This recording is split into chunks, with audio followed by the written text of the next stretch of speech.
सभी भक्तजनों को जय श्री कृष्ण। श्री सुखदेव जी कहते हैं, परीक्षित, एक बार सरस्वती नदी के पावन तट पर यज्ञ प्रारंभ करने के लिए बड़े बड़े ऋषि मुनि एकत्र होकर बैठे। उन लोगों में इस विषय पर वाद विवाद चला कि ब्रह्मा, शिव और विष्णु में सबसे बड़ा कौन है। परीक्षित, उन लोगों ने यह बात जानने के लिए ब्रह्मा, विष्णु और शिव की परीक्षा लेने के उद्देश्य से ब्रह्मा के पुत्र भृगु जी को उनके पास भेजा। महर्षि भृगु सबसे पहले ब्रह्मा जी की सभा में गए। उन्होंने ब्रह्मा जी के धैर्य आदि की परीक्षा करने के लिए ना उन्हें नमस्कार किया और ना तो उनकी स्तुति ही की। इस पर ऐसा मालूम हुआ कि ब्रह्मा जी अपने तेज से दहक रहे हैं। उन्हें क्रोध आ गया, परंतु जब समर्थ ब्रह्मा जी ने देखा यह तो मेरा पुत्र ही है, तब अपने मन में उठे हुए क्रोध को भीतर ही भीतर विवेक बुद्धि से दबा लिया। ठीक वैसे ही जैसे कोई अरणि मंथन से उत्पन्न अग्नि को जल से बुझा दे।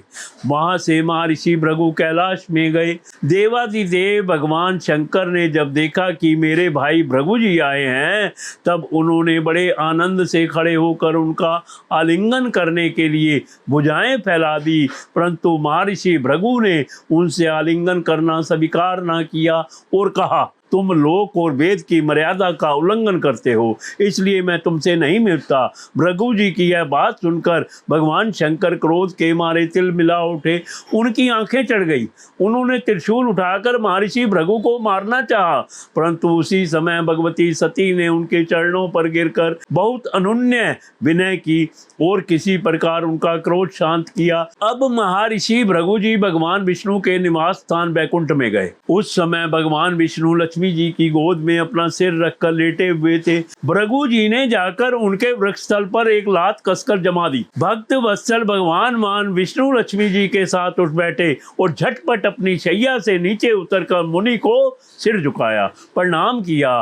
भगवान ने कहा, ब्राह्मण, आपका स्वागत है, आप भले पधारे। इस आसन पर बैठकर कुछ क्षण विश्राम कीजिए। प्रभो, मुझे आपके शुभागमन का पता ना था, इसी से मैं आपकी अगवानी ना कर सका, मेरा अपराध क्षमा कीजिए। महामुने, आपके चरण कमल अत्यंत कोमल हैं। यूं कहकर भृगु जी के चरणों को भगवान अपने हाथों से सहलाने लगे और बोले, महर्षि, आपके चरणों का जल तीर्थों को भी तीर्थ बनाने वाला है। आप उससे बैकुंठ लोक, मुझे और मेरे अंदर रहने वाले लोकपालों को पवित्र कीजिए। भगवान, आपके चरण कमलों के स्पर्श से मेरे सारे पाप धुल गए। आज मैं लक्ष्मी का एकमात्र आश्रय हो गया।